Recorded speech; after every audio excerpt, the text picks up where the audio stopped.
sagalee qeerroo bilisummaa Oromooti.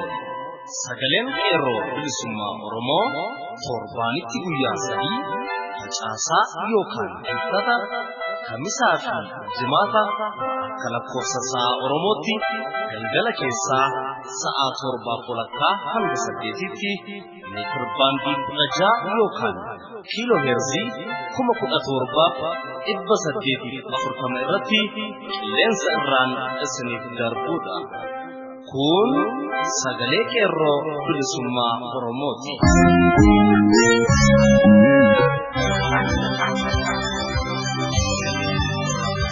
Kibxata Onkololees 24 bara 2017 ashama akkam jirtu kabajamuuf jaallatamoo dhaggeeffattoota sagalee qeerroo bilisummaa Oromoo kun qophii sagalee qeerroo bilisummaa Oromoo kallattiin Oromiyaa irraa isiniif darbaa jirudha. Sagantaan keenya akkuma barame oduu isin dhageessisuun eegalla. Itti aansuun ibsa qeerroo bilisummaa Oromoo irraa kenname isin biraan geenya. Wallee warraaqsaas ni qabna. Isin keessummeessaa kan isin waliin turu aan michuu lammiiti. Hanga xumura sagantaa keenyaatti waliin turaa jechaa amma kallattiin gara oduuttaan isin dabarsa. Ashama akkam jirtu kabajamoo dhaggeeffattoota keenya oduu guyyaarraaf qopheeffamni qabadhee dhiyaadheera oduu waliin an abdii bilisummaati. Barattoota yuunivarsiitii Jijjigaa irraa baratan sababa rakkoo nageenyaatiin bakka sanatti deebi'anii barachuu hin dandeenyeef ammallee furmaanni hin kennamiin akka jiru dhaga'ame. Yeroo darbee akkuma gabaasaa turre barattoonni Oromoo yuunivarsiitii Jijjigaa baratan rakkoo nageenyaa mootummaa wayyaanee fi ergamtuun isaa Abdiillee uumaniin bakka sanatti deebi'anii barachuu waan hin dandeenyeef yuunivarsiitiiwwan Oromiyaa keessa jiran kan biraatti akka ramadaman gaaffii dhiyeessaa turuun isaanii ni yaadatama. Uummanni Oromoo naannoo Somaalee keessaa baroota dheeraadhaaf jiraatan buqqaafamuu isaaniitiin kan uumame rakkoon nageenyaa kun kanuma sababa godhachuudhaan lubbuu ilmaan Oromoorraa gaaga'amni cimaan ga'aa akka turee fi jiru gabaasaa turreerra. Haaluma kanaanis barsiisonni dhalootaan Oromoo ta'anii mooraa yuunivarsiitii Jijjigaa barsiisanillee rakkoo nageenyaa isaan mudachuudhaan haala rakkisaa keessa akka jiraatan hubachuun danda'ameera. Kana malees barattoonni bara kana barnootaaf gara sanatti deebi'an akka malee rakkachuudhaan dararaan humnaa olii irra ga'ee gariin reebamanii mana yaalaatti yaalamaa kan jiran yommuu ta'u gariin halkanii fi guyyaa deemuudhaan bakka sanaa akka gadhiisaa jiran odeeffannoon arganne ifa godha. Rakkoo barattoota kanneenii bu'uura godhachuudhaan mormii yuunivarsiitiiwwan adda addaa keessatti gaggeeffamaa akka jirus dhaga'ameera.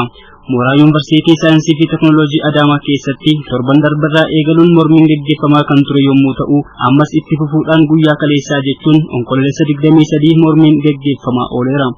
Dhimma barattoota Oromoo yuunivarsiitii Jijjigaa kanaaf qaamni mootummaa akka bakka sanatti deebi'anii barataniif ibsa kennaniiru.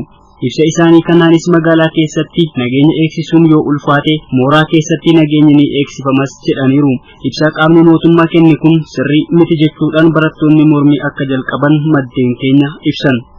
Barattoonni yuunivarsiitii Adaamaa kun haga barattoonni Oromoo yuunivarsiitii Jijjigaa furmaata argataniitti haga mootummaan ibsa haaraa baasutti ibsa ofii keenyaa baafanneen barnoota dhaabneerra jechuudhaan waadaa waliif galaniiru. Akkasumas mooraa yuunivarsiitii Jimmaa keessattis dhimma barattoota Oromoo yuunivarsiitii Jijjigaa kanaan wal qabatee mormiin gaggeeffamaa jira. Barattoonni yuunivarsiitii Jimmaa torban darbe keessa yoo xiqqaate barataan 1,000 akka yuunivarsiitii Jimmaatti baratuuf gaaffii gaafatanii akka turan gabaasuun keenya ni yaadatama. Gaaffiin isaanii deebii waan dhabeef haga deebii argatanitti barnoota akka hin eegalles ibsaniiru. Barattoota Oromoo mooraa yuunivarsiitii Jijjigaa fatattamaan mooraan yuunivarsiitii Jimmaa waamicha godheetii akka barsiisu gaaffii barattoonni kaasaa jiran yoo ta'u deebiin moorichaa garuu akka humna hin qabnee fi barsiisuuf baajata hin qabne barattootaaf hime jedhu maddeen keenya yuunivarsiitii Jimmaa. Barattoonni moorichaas waliin ta'uun sagalee tokkoon barnoota dhaabuuf dirqamaniiru. Deebii quubsaa moorichi laate akka hin jirres itti dabaluun ibsaniiru. Mooraan yuunivarsiitii Jimmaa kallattiin bara darbe utuu gargaarsa biyyoota biraa dhabeeyyuu baajata waggaa 13 akka qabu kallattiin walga'ii garaa irratti dubbataa tureera kan jedhan barattoonni kun baajata akka dhabe dubbachuun isaa kunis barataa Oromoof qooda dhabuusaa kallattiin ibsa jechuun komii barattoota kanaa ture. Gama biraatiin mooricha keessa barataan Oromoo haphachaa deemuun gara naannoo biraa keessatti ramadamuun uummata keenyaaf balaa guddaadha jechuun barattoonni komii qaban ibsataniiru. walga'iin isaanis gowwoomsaaf kan waamamu ta'uu dubbachuudhaan wadaa waan jedhamuun gowwoomfamne utuu barattoonni Oromoo Somaalee keessatti wayyaaneen lola itti bantee deeggarsa hin argatin barattoonni barnootatti hin deebinuun ejjennoo barattoota yuunivarsiitii Jimmaatiin. Bifuma wal fakkaatuun barattoonni yuunivarsiitii Amboo kaampaasii Awwaaroo torban darbe keessaa mormii eegaluun isaanii ni yaadatama. Ammas itti fufuudhaan barattoonni yuunivarsiitii Amboo mooraan lamaanuu dhimma barattoota Oromoo yuunivarsiitii Jijjigaa giddu galeessa godhachuun mormii akka eegalan dhaga'ame. Barattoonni Oromoo mooraa yuunivarsiitii Jijjigaa gara yuunivarsiitii Amboo deemuudhaan bakka bultii fi waan nyaatan dhabuu isaanii kan mufatan barattoonni yuunivarsiitii Amboo dhimmi kun hatattamaan furamuu baannaan mormii akka eegalan ibsanii dhimmi barattoota yuunivarsiitii Jijjigaa kun dhimma Oromoo hundaa ta'uu qabas jedhaniiru. Oduu keenya biraatiin godina Wallagga Bahaa aanaa Giddaa Ayyaanaatti namichi ergama wayyaanee fudhatee uummata Gumuzii fi Oromoo walitti buusuuf hojjetaa turee fi ammallee hojjechaa jiru kan maqaan isaa Addiis jedhamu bakka hojii isaatii miliquun dhaga'ame. Namichi kun ergama TPLF sanyii duguuggaa Oromoo irratti raawwachaa jiruuf haala mijeessuuf adda durummaa fudhatee gara lixa Oromiyaatti kan ergame yommuu ta'u isa waliin kan hojjetanii fi meeshaa waraanaa of bira tursuun dabarsanii kan ergan akka qabu bira ga'amee jira. Namoonni kunis aanaa Giddaa Ayyaanaa magaalaa Angarguuteetti kan argaman yommuu ta'u namoonni kunis maqaa dhaaba Tigiree jedhu hundeessanii waggoota hedduuf Oromoo irratti saamichaa fi shira adda addaa hojjechaa akka turan jiraattonni keessa beekan eeraniiru. Jarreen kunis baay'inaan 10 kan ta'an yoo ta'u maqaan namoota kanneenii keessaa muraasni Nugusee, Gabra Masqal, Farajaa, Keelaay kanneen jedhaman yommuu ta'u kanneen kun garee shira Oromoo irratti xaxuuf ijaaraman ta'uun beekameera. Haaluma kanaan namichi Addiis jedhamu kun bakka isaatii qeerroo fi poolisii Oromiyaa sodaachuudhaan Beenishaangul Gumuz bakka Yaasoo jedhamu baqatee dhokachuudhaan aanaa Giddaa Ayyaanaa magaalaa Angarguutee namoota shira xaxan kana bira jiraachuusaa qeerroon naannichaa addeessaniiru. Kanaafuu nama hojii diinummaa hojjechuuf rafee hin bulle kana qeerroon to'annoo ofii jala akka oolchu dhaamsa dabarsina. Oduu keenya taanuun basaastonni mootummaa wayyaanee irraa ergamuun uummata Oromoo diiguuf hojjetan bakkoota adda addaatti to'annoo jala oolaa akka jiran maddeen keenya bakka garaagaraa gabaasan. Odeeffannoon arganne akka addeessutti mootummaan abbaa irree wayyaanee basaastota hedduu leenjisuudhaan gara Oromiyaatti kan bobbaase yommuu ta'u sochii qeerroo fi poolisoota Oromiyaatiin milkaa'aa akka hin jirre gabaasni bakka hedduurraa arganne ifa godha. Haaluma kanaan Shaggar Lixaa magaalaa Amboo keessatti namoonni 4 kan maraataa fi kadhataa fakkaachuun meeshaa waraanaa kan akka boombii waliin qabamuu isaanii odeeffannoon magaalaa Amboorraa dhufe addeesseera. Akkasuma magaalaa Gudar keessatti namoonni 4 meeshaa waraanaa waliin to'atamanii akka jiranis dhaga'ameera. Bifuma wal fakkaatuun magaalaa Buraayyuu fi Harargee keessatti ergamtoonni diinaa kunneen to'annoo jala oolaa akka jiran gabaasni arganne ifa godha. Mootummaan wayyaanee shira adda addaa xaxaa kan jirtu yommuu ta'u gama basaasotan bobbaasuu kanaan milkaa'aa akka hin jirre hubatameera. Oromiyaa lixaa godina Buunoo Beddelleetti rakkoo nageenyaa uumameen lubbuun namootaa gaaga'amaa akka jiru dhaga'ame. Torban darbe keessa godina Buunoo Beddellee aanaa Deeggaa keessatti hiriira mormii gaggeeffamee wal qabatee namoota karaa nagaa hiriira gaggeessuun gaaffii mirgaa gaafatanii deebi'an irratti ergamtoonni wayyaanee fi diinni ilmaan Oromoo dhukaasa banuun lubbuu ilmaan Oromoo 2 bakka tokkotti galaafachuurraa kan eegale jeequmsi kun itti fufuudhaan rakkoo hamaa geessisaa akka jirus dhaga'ameera. Kanaan wal qabatee hanga ammaatti lubbuun namoota 15 olii akka darbe maddeen gabaasaniiru. Rakkoon amma uumame kun hatattamaan kan hin furamne yoo ta'e jeequmsi kun gara sabummaatti deemuu mala kan jedhan jiraattonni adeemsi kun shira diinaa ta'uu hubachuudhaan jaalalli saboota Oromoo fi kanneen biroo kan duraanii caalaa akka cimu sodaa qaban irraa ka'uun dhaammataniiru.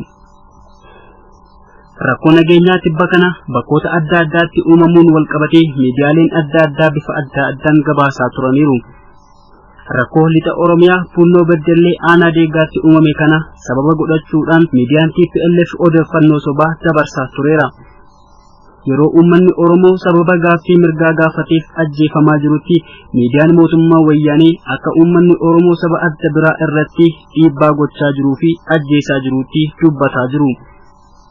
miidiyaaleen kanneen akka ENN uummanni Oromoo saba Amaaraa ajjeesaa fi qabeenya isaanii barbadeessaa jira jechuun saboota baroota dheeraaf waliin jiraataa ture walitti buusee qabsoo Oromoo laaffisuu fi kallattii jijjiiruuf ifaajuu irratti argama. Dhimma kana ilaalchisuun dubbi himaan mootummaa naannoo Oromiyaa fi itti gaafatamaan waajjira kominikeeshinii mootummaa naannoo Oromiyaa obbo Addisuu Araggaa rakkoon uumamee saba tokko irratti kan xiyyeeffate otoo hin taane akka waliigalaatti kan uumamee fi rakkoo dhaqqabsiisaa kan jirudha kan jedhan.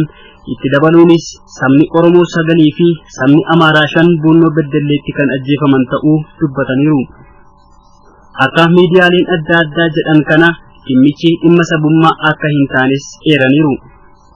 Itti dabaluudhaan dhimma kanarratti itti gaafatamaan dhimmoota kominikeeshinii federaalaa Dr. Nagarii Leencoo miidiyaalee saboota nagaan waliin jiraataa turan kana walitti buusuudhaaf hojjetan sirri akka hin taanee fi hojii isaanii komachuudhaan miidiyaawwan kunneen sirreessuudhaaf akka hojjetan ibsaniiru. Dhumarratti Oromummaan yakkamee mana hidhaatti dararamaa kan ture Didaa Guyyoo hidhaa waggaa 4 booda Onkololeessa 23 mana hidhaa Baatuu irraa nagaan bahuun isaa dhaga'ame. Qeerroo fi sabboonaan Didaa Guyyoo kibba Oromiyaa Booranaa aanaa Areeroo irraa bara 2014 waraana bilisummaa Oromoo jedhanii Moyyaalee Sololoodhaa erga ukkaamsanii qabanii booda mana hidhaa Moyyaaleetti halkanii fi guyyaa boolla keessatti guyyaa 15 haadaan harka duubatti hidhanii osoo irraa hin hiikin tursiisuudhaan guddaa dararanii dadhabnaan gara mana hidhaa Maayikilaawwiitti geessuun himata sobaa waraana bilisummaa Oromoodha jedhanii irratti bananiin waggaa 4 ragaa tokko malee itti muranii akka turan odeeffannoon arganne ifoomseera. Didaa Guyyoo Oromummaa isaa qofaaf dararaa dhala namaa irratti hin raawwatamne damdamatee guyyaa kaleessaa gara uummata isaatti deebi'uunsaa gammachuudha.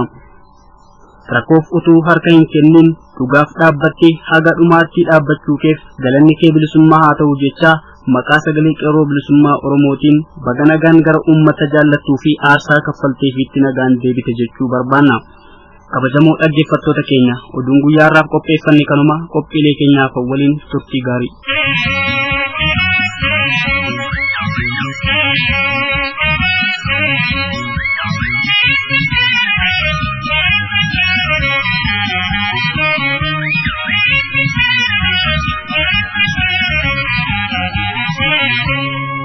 Kan dhaggeeffataa jirtan qophii sagalee qeerroo bilisummaa Oromoo meetir baandii 16 yookiin kiiloo heerzii 17,840 irratti isiniif darbaa jirudha.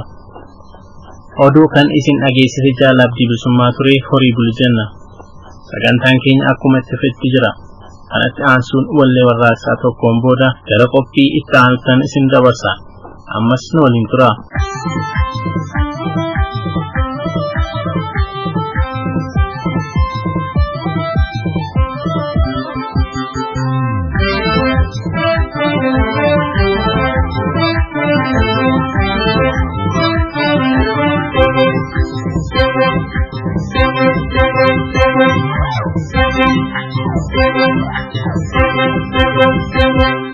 Haala fincila xumura garbummaa deemaa jiru ilaalchisuun ibsa qeerroo bilisummaa Oromoo.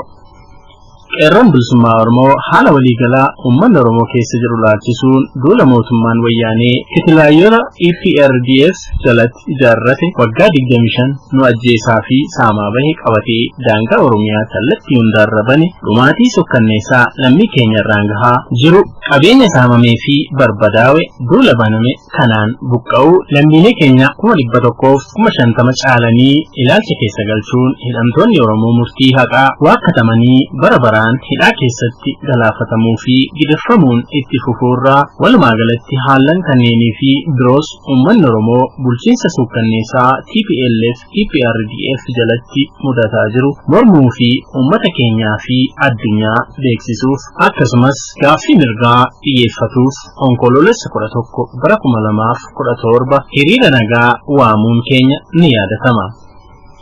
Hiriira kanas gaafa waamame Onkololeessa 11 bara 2017 irraa kaasee magaalaalee Oromiyaa xixiqqoo hanga gurguddootti gandeen baadiyyaa golee Oromiyaa hunda osoo hin hafne uummanni Oromoo guutummaa Oromiyaa keessaa waliin ka'ee birmatee gaaffii isaa kan mirga abbaa biyyummaa fi birmadummaa mootummaadhaa fi addunyaattis itti fufinsaan dhageessifatee jira.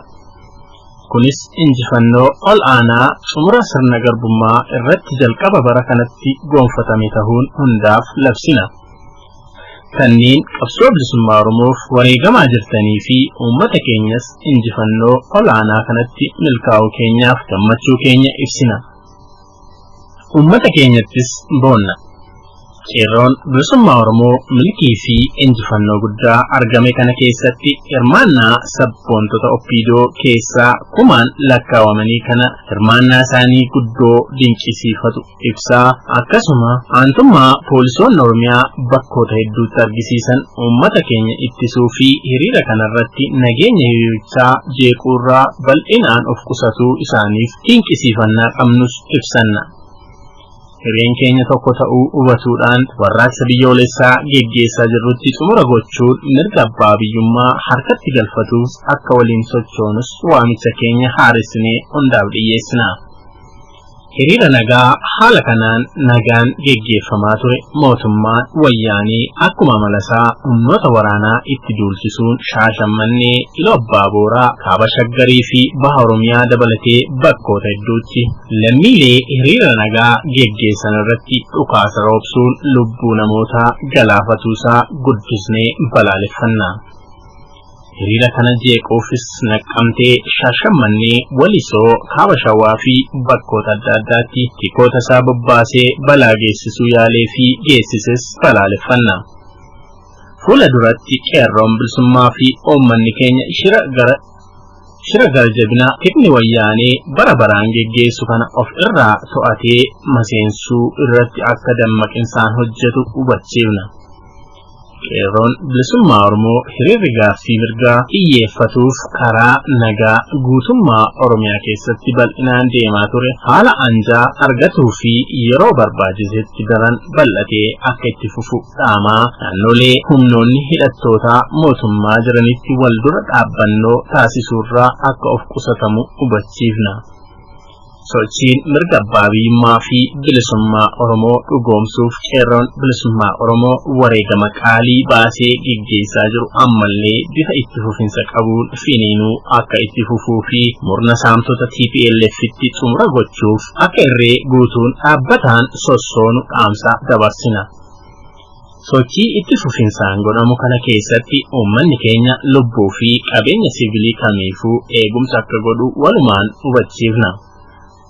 Maa irratti mootummaan faashistiin kun haala nagaatiin hidhamtoonni Oromoo hundi hatattamaan akka hiikaman kanneen bara baraan uummata keenya irratti akka dalaganii fi dalagsiisan seeratti akka dhiyaatan humnoonni waraanaa fi poolisii federaalaa waggoota darban hunda nurratti lola labsaa jiran kun akka nurraa ka'an ajjeechaa hidhaa fi saamichi akkasuma buqqeensi ummata Oromoorra geggeeffamaa jiru jajjaffiin akka dhaabbatu gaaffii mirgaa karaa nagaa dhiyaate deebiisaa akka argatu irra deebinee gaafannus deebiisaa waakkatamuu keenya hubachiisna.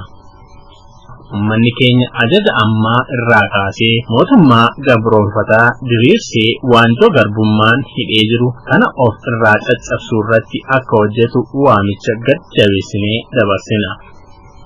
Kanaaf bifa kamiinuu ajaja mootummaa irraa kennamu akka hin fudhannee fi hojiirras hin oolchine. Hariiroon bifa kamuu caasaa mootummaa waliin akka dhaabbatu gad jabeessinee qaammanna. Gadaan gadaa xumura garbummaati. Injifannoo uummata Oromoof. Qeerroo bilisummaa Oromoo Finfinnee Onkoloolessa 20 bara 2020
Qeerroo fi qarreen qaroodha. Qaroon biyya egereedha. Sochiin warraaqsa uummata Oromoo biyya keessaa geggeeffamaa jiru guyyuu jabaachaa deemaa jira. Tooftaa fi tarsiimoon barbaadamus akkasuma. Qabsoon Oromoo jabaachaa deemuun qaama sadii uumuun waa haqa. Tokko, qabsoon sabasaa jabaachuutti kan gammadu. 2, diina qabsoo Oromoo sodaatu. 3, isa gidduu mumunyuuquu yookiin hinaafuuf dhiphuu itti uumuun waan hin oolle. Dhugaan jiru garuu qabsoon kun wareegama ulfaataa gaafata waan jiruuf xiyyeeffannaan isaa isa tokkoffaa qofaa taati. Kun filannoo miti, waan lubbuuti, waan jiraachuu fi jiraachuu dhabuuti. Akka dhuunfaatti osoo hin taane akka sabaatti kan herregamu. Kanaaf filannoo tokkicha qofaaf tarkaanfataa jirra.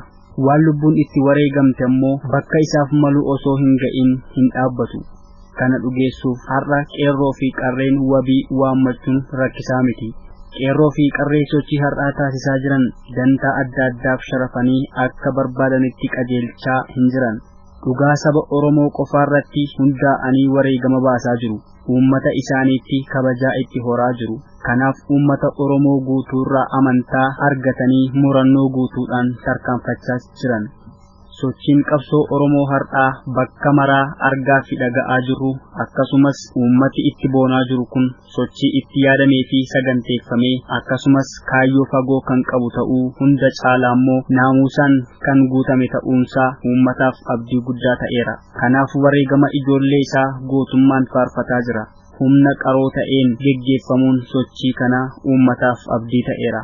Qabsoon har'a argaa jirru akeekaa fi galii isaa giddu galeessa kan godhate eenyuufillee jedhee kan hin jarjarre eenyuuf jedhees kan hin harkifanne dantaa siyaasaa Oromoo har'aa fi egeree herregatee kan tarkaanfatu ta'uu guyyaa hunda taajjabaa jirra. Diinni irriba dhabee qabsoo saba Oromoo bilchinaan tarkaanfataa jiru gara ofii barbaadutti jal'isuuf irriba itti dhabuus gonkumaa akka hin dandeenye mirkaneessee jira. Qaroon biyyaa waan hundee isaa tolchee tarkaanfatu karaa irraa osoo hin jallanne siyaasa addunyaa keenya irratti hin argamne ta'ee irraa dubbatamuu irra ga'ee jira. Kaleessa qeerroon hundeeffamee yeroo qabsoo isaanii tokko jedhan namoonni hedduun waan eegalamee boru baduuf amma maal godhuu yookiin waliin hin hiriiruuf mamii guddaa keessa turre. Sun hundumtuu har'a abjuu ta'eera. Akka tilmaama namoota adda addaa osoo hin taane sochiin gaafas itti seename kan warra qaroo taatee kunoo addunyaatti dhageettii guddaa argachuu fi aangawoota yaaddessitee aangoo irraa akka baqatan taasisaa jirti. Sochiin qeerroo fi qarree kaleessa qabsaa'ota muuxannoo ga'aa qabaniin gad fageenyaan irratti hojjetanii yeroo hojiitti seenan ijoolleen gad baatee iyyitee manatti galti jechaa turre. Har'a garuu ijoolleen tuffannu sun qabsoo Oromoo sadarkaa amansiisaan dhaaltee qabsoo Oromoo furmaata taatee jirti. Ijoolleen qaroon kun egeree Oromoo kaayyeffatanii socho'aa jiran. Wareegama nuuf baasan kabajuu dhiifnee har'allee hiriira isaan keessaan waammatanii uummata seenaa hojjechiisaa jiran jalaa tuffachuun dhugumatti waan nama gaddisiisu. Warri of jaallatan qeerroo fi qarreen wareegama waan itti baasan qofaa gabaasuuf wal nyaatu. Bakka akkasii nu ga'ee yookiin magaalaa akkasii irraa nu ga'ee jedhanii ittiin uummata sobuu barbaadu. Ijoolleen sun garuu lubbuu itti dhabaa jirti. Sochiin arrabaa fira fakkaattotaa miti. Humni diinaa amma funyaaniitti hidhateeyyuu qabsoo qeerroo fi qarree akka hin dhaabne duubattillee akka hin deebifne diinatu qalbifatee jira. Qeerroo fi qarree qaroon egeree firaa miti diinayyuu hubachiisaa jiran. Qeerroo fi qarreen of keessattis ta'uu gara alaatti qaroodha. Galiin isaanis tokkicha. Mirga guutuu uummata isaaniiti. Qarree fi qeerroo gonkumaa abshaalummaan diinaa kamiyyuu isaan hin dogoggorsu. Gootonni isaan ijaaran warra qabsoo dhiyeessee gale miti. Warra jireenya filates miti. Warra kachachalummaan kaayyoo gurgurees miti. Warra cichoominaan kaayyoo asiin ga'anidha. Warra dantaa fi aangoon isaan hin moone. Murattoota sabaatu isaan ijaare. Kanaaf ijoolleen kun akka sibiilaa jabaattee dhaabbatte. Diinnis adda bilisummaa Oromoo diiguuf umurii isaa guutuu itti ifaajee akkuma dadhabe waan adda bilisummaa Oromoo ijaares diiguu akka hin dandeenye beeku. Wanni diina caalaatti sodaachisaa jiru isa kanadha. OPDO'n isaaniifis kan harka laatte fakkaattee isaanitti dhimma ba'uuf yaaddi taanaan dhiisuutu tolaaf.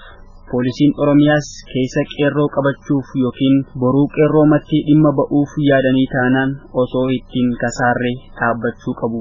Akkasuma wayyaaneen jaarsummaa karaa maanguddoos ta'e kan kana fakkaataniin qeerroo dhaabuuf yaadu taanaan qabsoo daran hammaataa dhoosuuf deeman.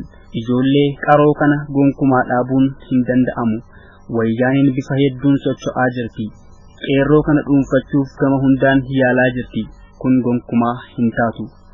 Aangawoonni qabsoo Oromoo dagachiisuuf aangoo irraa harca'anis sochii qeerroo fi qarree dantaa Oromoo galmaan ga'uu irratti hundaa'ee gonkumaa hin dhaabbatu. Shirri warra qaroo kana naaffisu miti akka yaada hiran taasisu hin jiru.